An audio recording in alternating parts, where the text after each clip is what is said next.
Olá você, seja muito bem-vindo a mais uma da lição. Sexta-feira, meu povo, tem como tema Calculando Corretamente.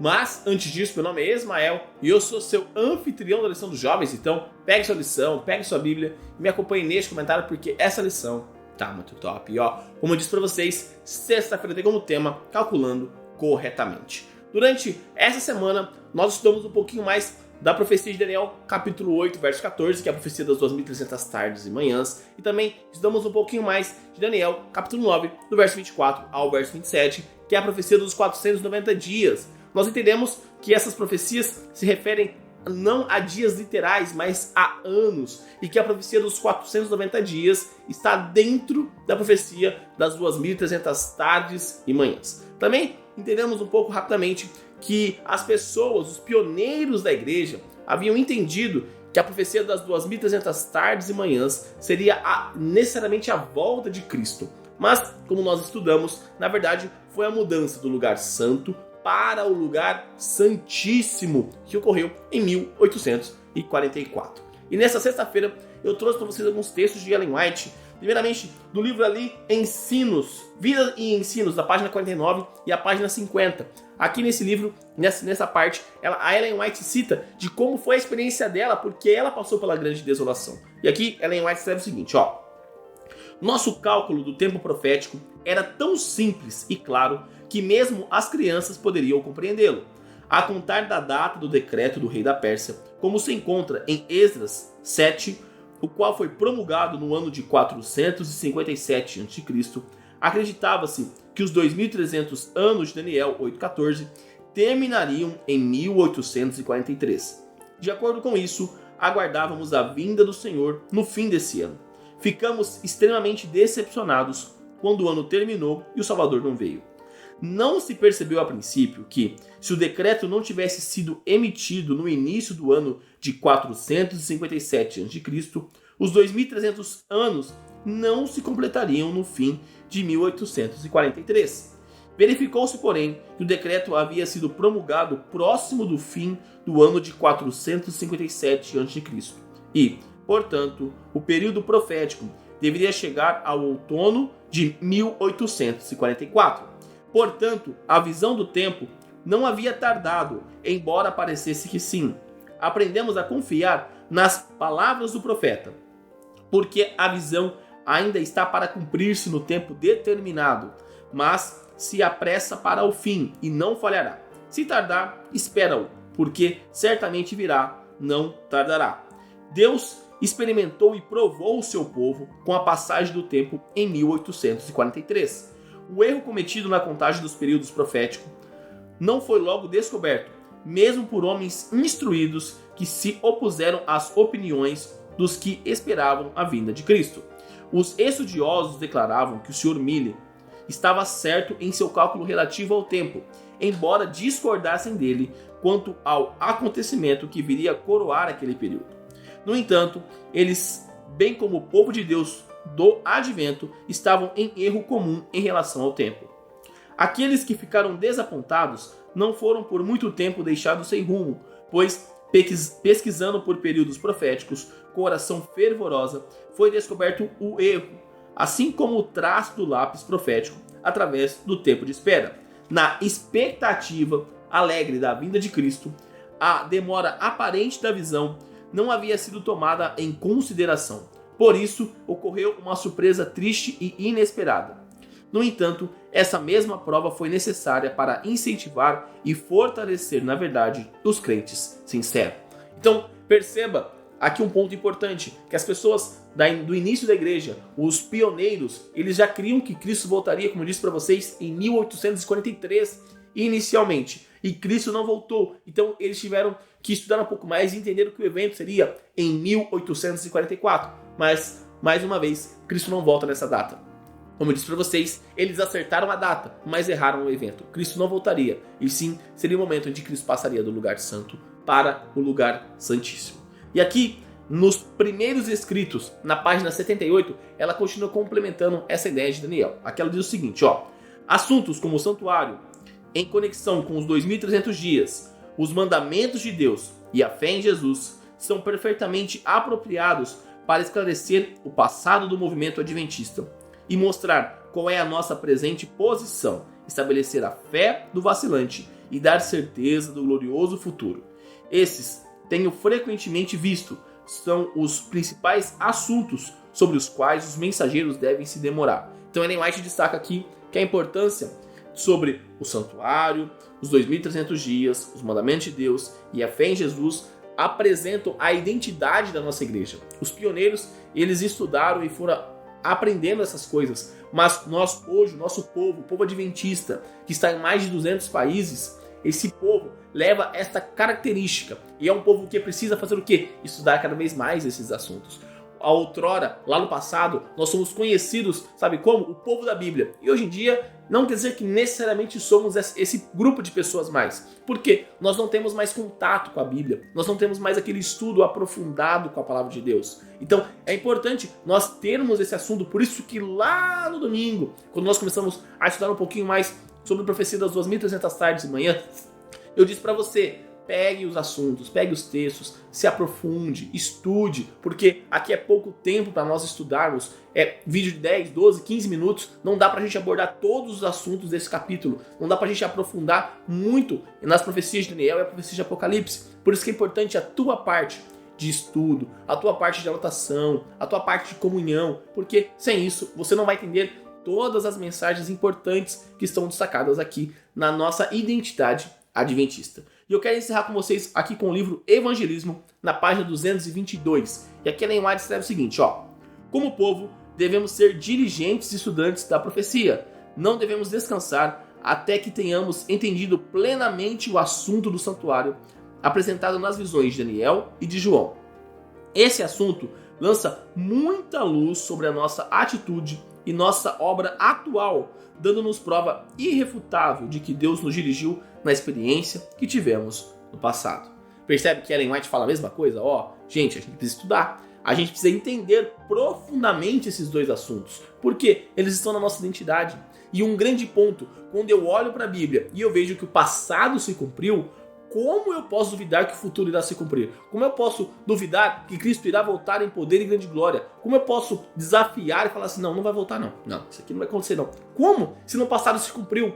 Então, é importante nós olharmos para o passado. É importante nós aprofundarmos no estudo da palavra de Deus, porque é através da Bíblia que ele se revela. Cristo veio em poder e grande glória, e nós só podemos conhecer a Cristo hoje olhando para a palavra dele. Então, nós precisamos nos aprofundar, nós precisamos nos entregar a Cristo. E aqui eu quero fazer um apelo para você.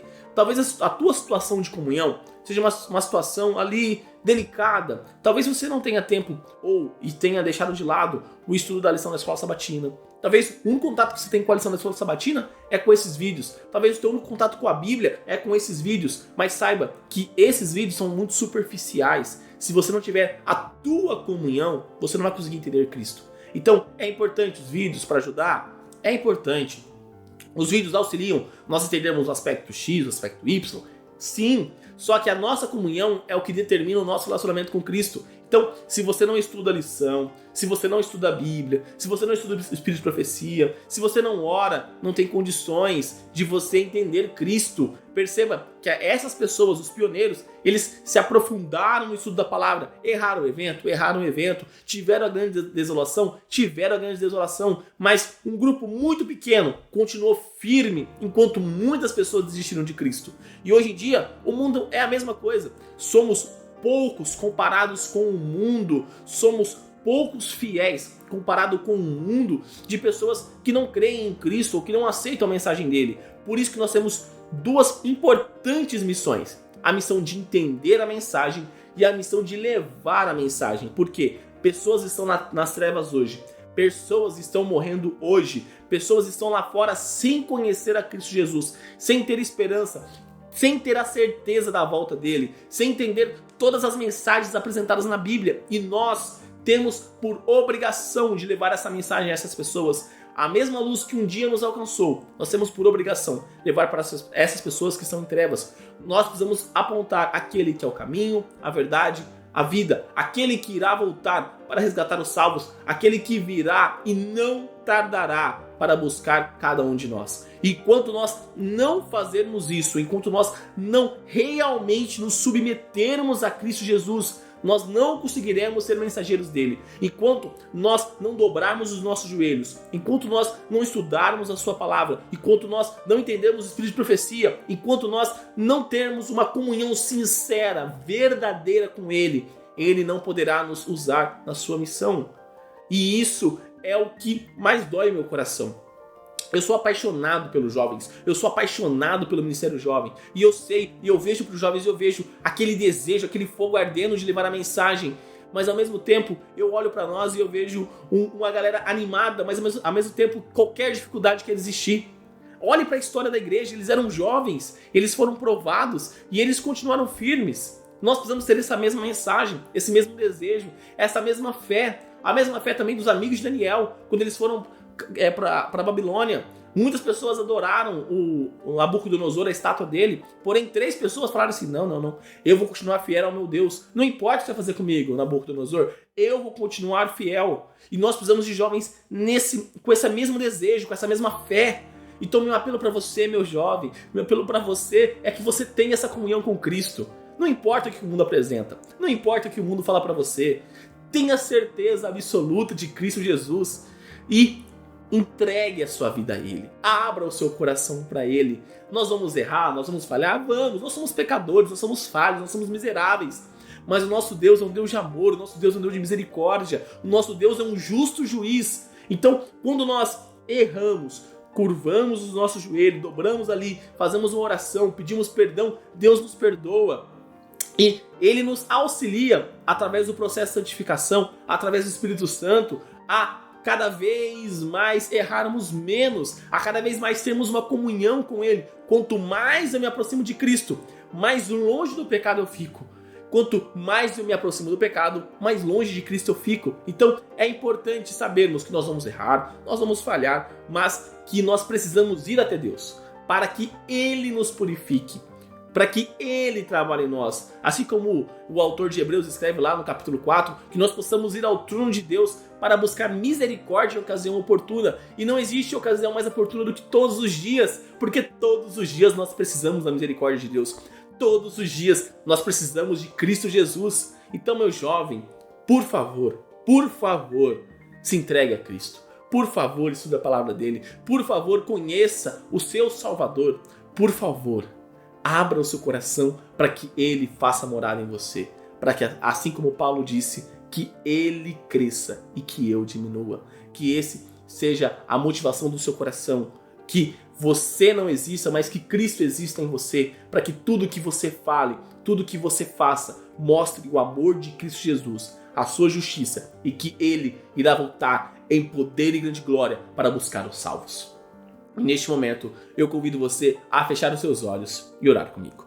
Querido amado Deus, obrigado, Pai, por mais um dia. Obrigado, Pai, por esse estudo de hoje, pelo estudo dessa semana, Pai, onde nós nos aprofundamos um pouco mais na profecia das 2.300 tardes e manhãs. Também entendemos um pouco mais da profecia dos 490 dias, Pai. Entendemos que essa profecia tem uma relação direta com a nossa identidade, Pai. Tem uma relação direta com a nossa história, aonde a igreja adventista, Pai, a tua igreja, foi levantada através dessas profecias, através da grande desolação, Pai. Muitas pessoas criam que o Senhor voltaria em 1844, mas com a sua não vinda, errando o evento, afinal de contas o Senhor passou do lugar santo para o lugar santíssimo.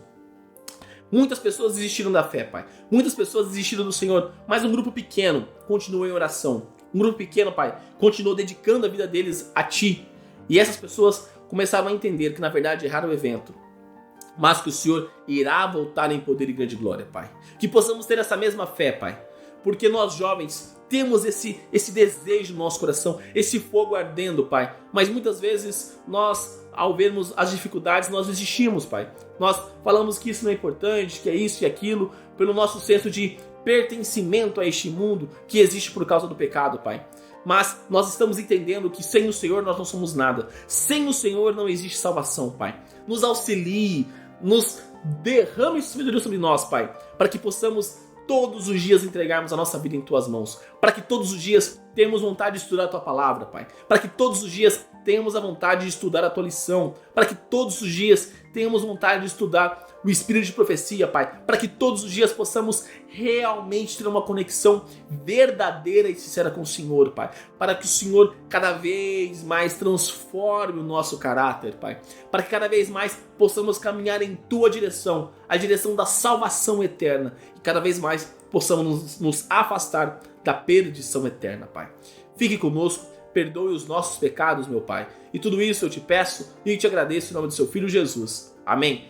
Galerinha, não se esqueça de se inscrever aqui no canal para você dar aquela força e também para você não perder os conteúdos que são produzidos. Lembrando que os vídeos da lição saem de domingo à sexta-feira e aos sábados, quinzenalmente. Eu trago uma meditação para o seu coração. Então se inscreve aqui no canal e ativa o sininho para você sempre receber as notificações, maravilha? Também deixa seu like nesse vídeo para mostrar que você gostou do conteúdo, para dar aquela força e também para o algoritmo do YouTube compreender que o canal é de qualidade, que o canal é de relevância e que ele pode recomendar para mais pessoas, assim como você pode recomendar clicando aqui embaixo no botão de compartilhar e colocando nas suas redes sociais, Facebook, Instagram, WhatsApp, Telegram, enfim, a forma que você achar melhor de levar a mensagem de Deus a mais pessoas. E também clica aqui, ó, nessa playlist da lição dos jovens e nessa outra playlist das meditações que eu faço aos sábados com vocês. Então é isso, galera. Espero que você tenha uma sexta-feira abençoada, um santo sábado na presença do Senhor. Lembrando que amanhã, no horário do pôr do sol, estou aqui com vocês para trazer uma meditação para o seu coração. Um forte abraço a todos e até mais!